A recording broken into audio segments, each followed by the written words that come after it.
Salut tout le monde et bienvenue chez mon ami Guy Hubert, Yogi pour les intimes. Durant la prochaine demi-heure, vous allez rencontrer une légende sportive locale qui va nous faire part de sa carrière bien remplie. Bonjour Yogi. Bonjour Michel, bonjour à tous les sportifs. Alors Yogi, merci de nous accueillir dans ta cabane, une cabane bien spéciale qui est un lieu de rencontre pour les sportifs de la région. Yogi, qui est notre invité aujourd'hui? Aujourd'hui, Michel, c'est un petit gars de la place, notre invité spécial, l'entraîneur des Olympiques de Hull, Claude Julien. Alors sans plus tarder, Yogi, allons voir Claude à l'intérieur. Allons-y.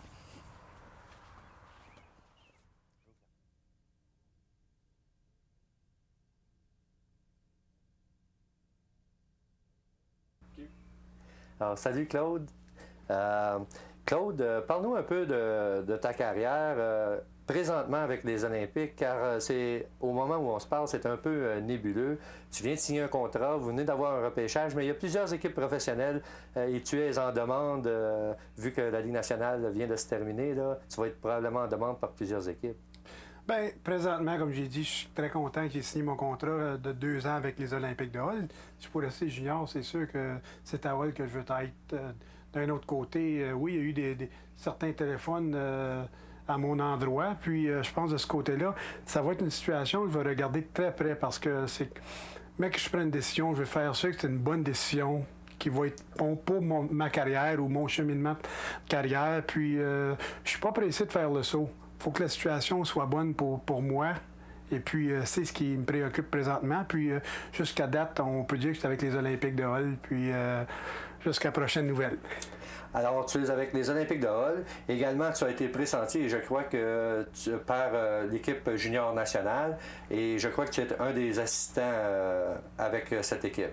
Justement, j'ai eu la confirmation il y a à peu près 3 semaines. Et puis, justement, on a commencé les préparations. On a des différents rendez-vous qu'on doit avoir pour justement faire la préparation jusqu'à l'évaluation qui va être à Winnipeg le 9 au 17 de août. Il y a 40 joueurs qui sont invités. Et puis là, c'est justement de donner un peu une idée de qu'est-ce qu'il va y avoir pour le prochain tournoi, nous donner une idée des joueurs. Et puis, mais ça change quand même. Hein. Il y a quand même 40 joueurs qui viennent. Dépendant des débuts de saison de certains joueurs, certains ne sont pas réinvités avant Noël, juste avant le tournoi, puis d'autres sont invités qui n'ont pas fait le camp d'évaluation. Alors, ça donne un petit peu une idée de qu'est-ce qu'on peut s'attendre, le style de joueur qu'on devrait avoir pour l'équipe à venir à Noël. Et Claude, on sait que le tournoi mondial revient au Canada cette année, c'est-à-dire dans la période des fêtes. Et qu'également, il va y avoir beaucoup de pression là, sur les juniors de l'équipe nationale, vu la débandade à 8e place de l'an dernier. Justement, je pense qu'est-ce qui nous avantage cette année, c'est le fait que c'est à Winnipeg, c'est au Canada. On sait qu'on va jouer sur une patinoire un petit peu plus petite que les Européens sont habitués. Par contre, ça joue en notre faveur. Les joueurs de rôle, on sait qu'on aime bien le jeu physique, etc. Ce qui nous fait mal de temps à autre, c'est sur les grandes patinoires, les équipes sont habituées, ils bougent bien la rondelle. Ils ont beaucoup de ce qu'on appelle des skills avec les joueurs européens. Alors, ça nous a fait mal l'an passé. Et puis, je pense qu'après avoir gagné 5 médailles d'or, à un moment donné, le Canada était dû pour connaître un tournoi de la sorte. Puis, je pense que c'est malheureux pour Réal Paiement. Mais de toute façon, ça va nous donner un nouveau challenge, ça va nous donner un nouveau défi pour l'année qui s'en vient. Et Claude, pour terminer cette phase-là, ce n'est pas la première fois que tu vas participer à un tournoi international. Je crois que tu étais avec les moins de 18 ans l'an dernier. C'est en Europe, en Yougoslavie, je pense? Ou en non, justement, en République tchèque, l'an passé, j'étais entraîneur-chef avec les moins de 18 ans. On a eu un très bon tournoi et puis c'était très intéressant. La finale, justement, on perdait 2-0 avec 5 minutes à jouer. On avait lancé 40 fois contre 16. Par contre, il gagnait 2-0. On dirait que la rondelle ne voulait pas rentrer. On a calé ce qu'on appelle un arrêt de jeu, un time-out. Puis, par après, on a réussi à marquer. On a pris notre envolée, puis Vincent Lecavalier, avec 1 minute à jouer, a marqué le but gagnant. Puis c'était une très belle expérience. C'était bon pour moi parce que ça me donne une meilleure idée encore cette année avec l'équipe junior, à quoi s'attendre quand on joue les équipes européennes. On sait que cette année, avec George Burnett comme entraîneur-chef et puis Brent Peterson, qui est l'autre adjoint aussi, ces deux gars-là, c'est les premières années dans le programme d'excellence. Alors, je suis le seul entraîneur qui a un petit peu d'expérience à ce niveau-là. C'est que j'espère pouvoir en prendre davantage pour aider les autres.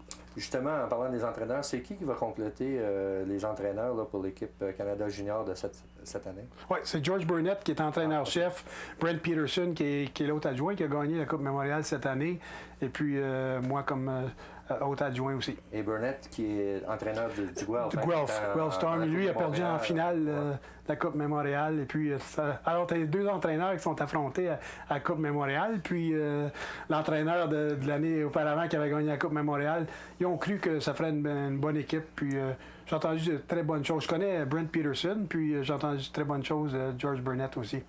Alors, ça semble bien de ce côté-là, Claude. Claude, si on faisait un retour en arrière maintenant, puis on parlait de ta carrière, pas tellement d'entraîneur, on va y revenir sûrement, mais en tant que joueur, parle-nous d'abord comment tu as commencé à jouer au hockey. Je crois que c'était dans la région d'Orléans. Et puis, comment tu as grandi, puis c'est qui t'ont aidé là, à promouvoir ta carrière jusqu'en fin de compte, là, lorsque tu as joué quelques matchs avec les Nordiques de Québec? Oui, moi, j'ai commencé ma carrière justement à Orléans. J'ai joué ce qu'on appelait dans le temps Mosquito, les moustiques. Et puis, j'avais Fernand Robert comme entraîneur. Puis, on sait que M. Poulain était dans l'entourage aussi. Puis, on avait beaucoup de gens. J'ai fait beaucoup d'amis. Puis, c'est plaisant de revoir les gens, surtout quand tu viens de la région, de revoir les gens avec qui tu as commencé ta carrière, qui t'ont aidé. Puis maintenant, qui continuent justement à te supporter, puis à te suivre. Par après, moi, j'ai joué pas mal du hockey, ce qu'on appelle aujourd'hui du 2A, du 3A compétitif. J'ai fait Gloucester, j'ai fait Ottawa-Est, les Voyageurs, puis il y avait Ottawa-Ouest dans le midget aussi. Alors, ma carrière de hockey mineur, c'est plus ou moins déroulé dans la région d'Ottawa. Puis ensuite, je me suis fait repêcher junior par Oshawa. Et puis, j'ai passé 1 an à Oshawa. Je me suis fait échanger à Windsor, j'ai complété mon année junior. Puis c'est là que, à l'âge de 20 ans, j'ai signé comme agent libre avec les Blues de Saint-Louis. Puis après avoir passé 3 bonnes saisons à Salt Lake City, qui était l'équipe ferme de Saint-Louis, j'ai été échangé à Québec avec la fameuse échange qu'on me taquine souvent là, en retour de M. Jacques Demers, qui est allé entraîneur à Saint-Louis. Alors c'était un échange assez bizarre, si tu veux, dans le temps, parce que c'était la première fois qu'un joueur était échangé pour un entraîneur. Puis il y a Gord Donnelly qui a suivi avec moi aussi dans l'échange. Par contre, ça m'a ouvert une porte, puis j'ai eu l'opportunité de jouer quelques matchs avec les Nordiques de Québec. Puis quand tu as la chance de jouer avec des gars comme les frères Stachny, les Dale Hunter, Michel Goulet et compagnie, c'était vraiment une belle époque, puis une belle expérience. Puis surtout quand on voit que Dale Hunter est encore actif avec Washington, j'étais très content pour lui. Mais ma carrière professionnelle, j'en ai joué 12 ans. Puis plus ou moins dans les mineurs. J'ai monté comme un peu à Québec aussi. Alors, à peu près, après 12 ans, j'ai pris ma retraite. Puis c'est là que je me suis lancé dans le coaching. Claude, tu nous parles de Québec, justement. Ça doit être un bon souvenir parce que, si on se rappelle, tu as joué dans le match contre les Soviétiques lors de Rendez-vous 87. Et il est arrivé un incident bizarre là, dans ce match-là. Est-ce que tu peux nous en faire part? Je pense que on se rappelle surtout de ce match-là parce que moi, en particulier, je m'en souviens comme si c'était hier, à cause évidemment de l'incident que tu vas nous parler. Là. Ben, je pense que c'était l'incident qu'on me parle souvent. Il y a 2 versions à cette histoire-là. Il y a la mienne puis celle des autres. Mais moi, comme j'ai dit, je pense que les Soviétiques avaient la rondelle. Ça faisait plusieurs minutes qu'ils avaient le contrôle de la rondelle dans notre territoire. Puis, à un moment donné, je pense que je me suis tanné de tourner en rond, si tu veux. Puis, je suis venu à bout de coincer un des joueurs dans le coin. Puis, une bonne mise en échec. Je pense qu'il ne s'attendait pas, il ne m'a pas vu venir. Puis c'était une bonne mise en échec. Par contre, on sait que le Soviétique ne s'est pas relevé. Puis, disons, ça a fait une petite histoire.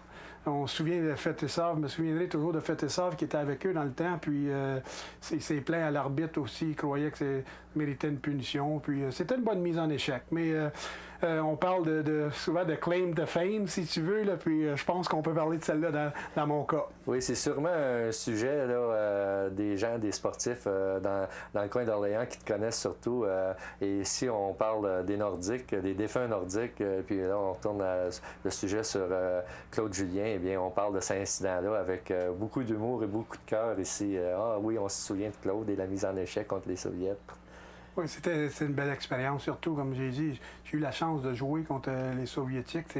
On a joué contre les équipes de la Ligue nationale, mais de pouvoir jouer dans un match de ce genre-là, avec, comme j'ai mentionné tantôt, les Fetisov, les bons joueurs russes qui sont arrivés au Canada par après, c'était une belle expérience, surtout qu'on a gagné aussi.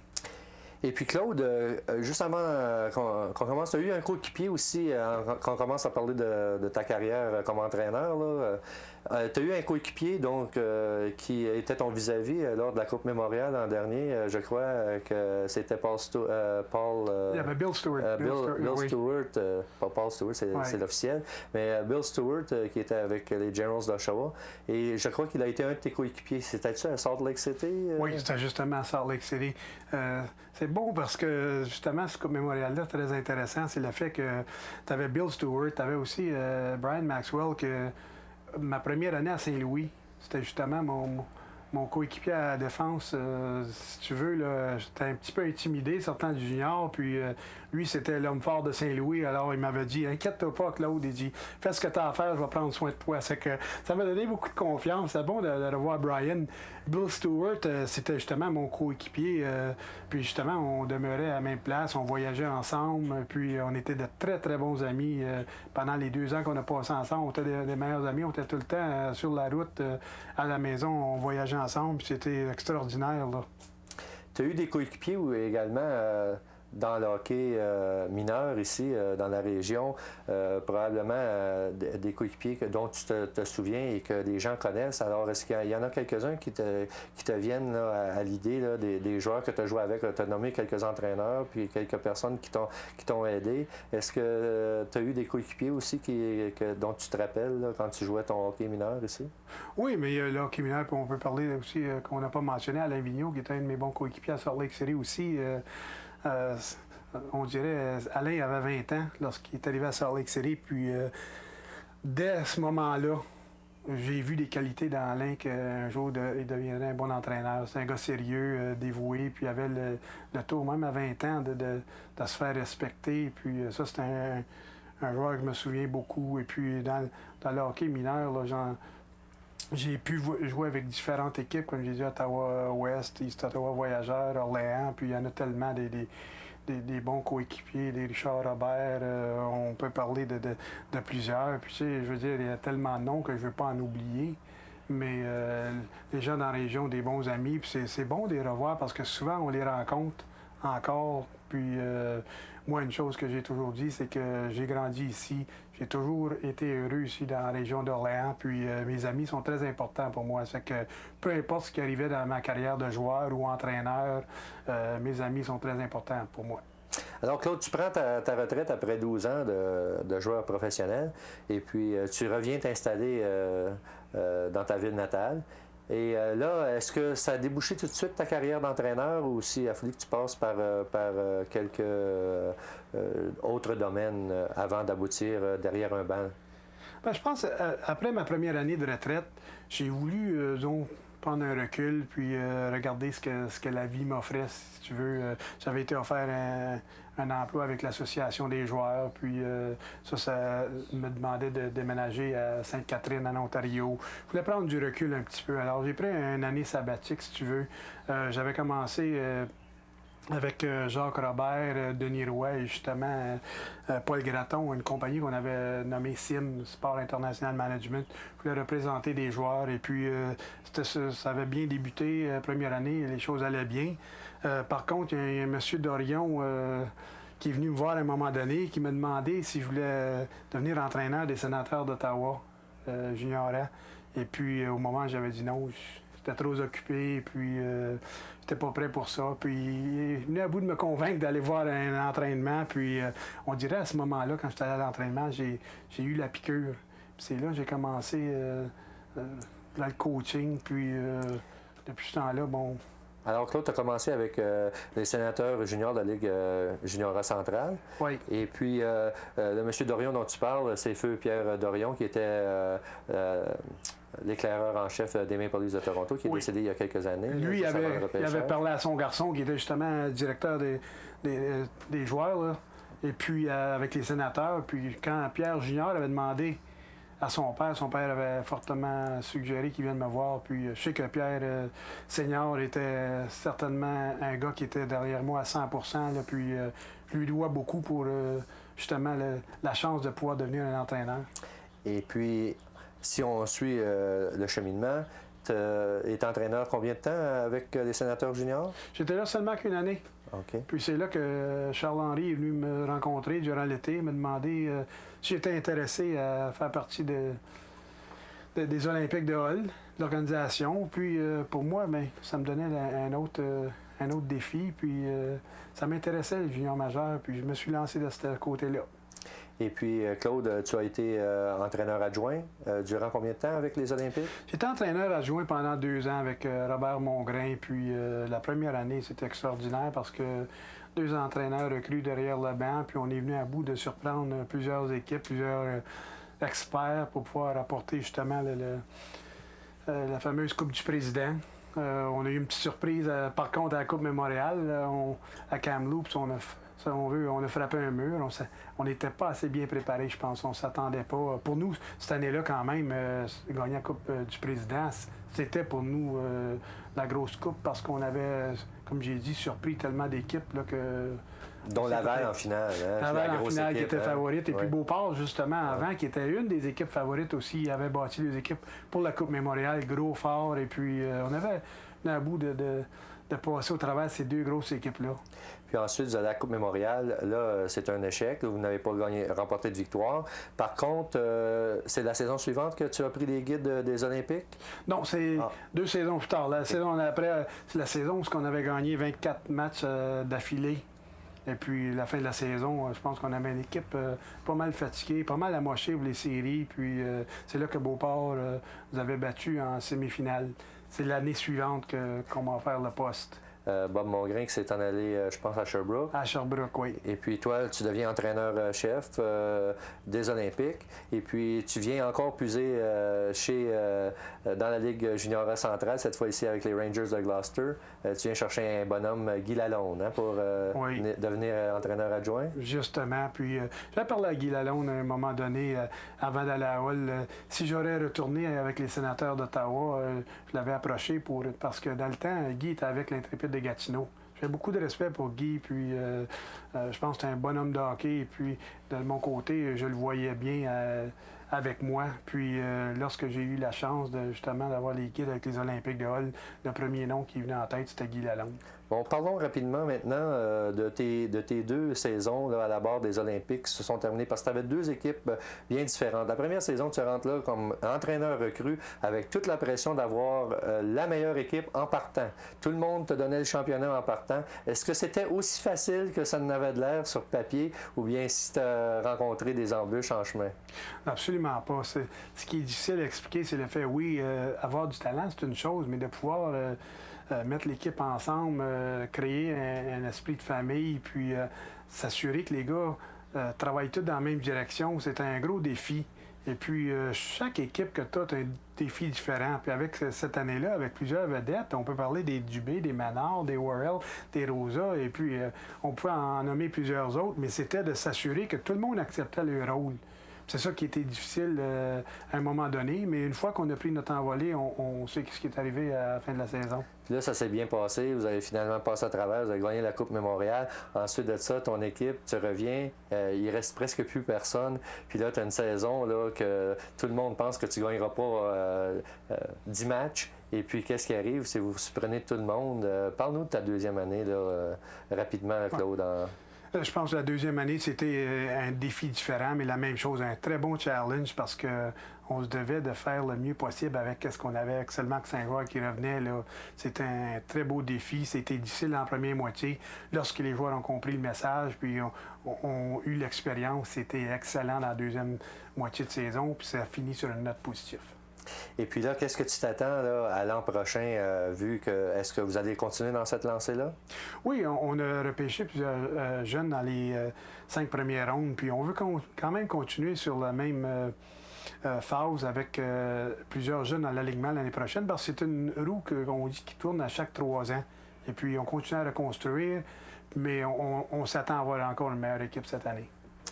Alors, Claude Julien, nous voulons d'abord te remercier de ta présence ici et nous te souhaitons que dans ta carrière d'entraîneur, tu continues à gravir les échelons pour avoir une longue carrière en tant qu'entraîneur et surtout bonne chance dans l'avenir, Claude. Merci beaucoup. Merci, Michel.